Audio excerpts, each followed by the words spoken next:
This is how Cake and the dog became friends.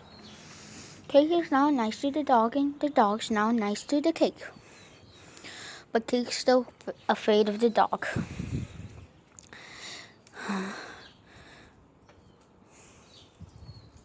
This is what I learned. Cake is not now afraid of the dog. They're both equal people.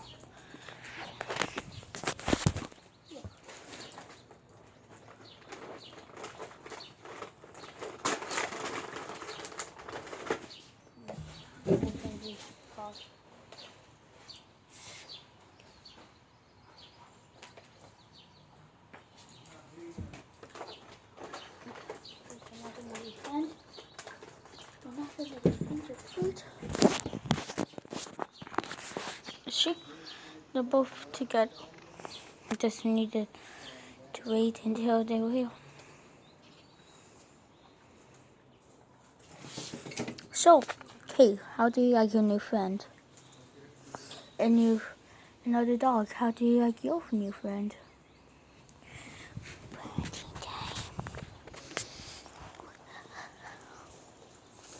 Hey, be nice.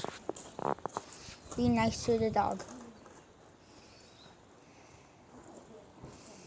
Good job. Be nice to the dog.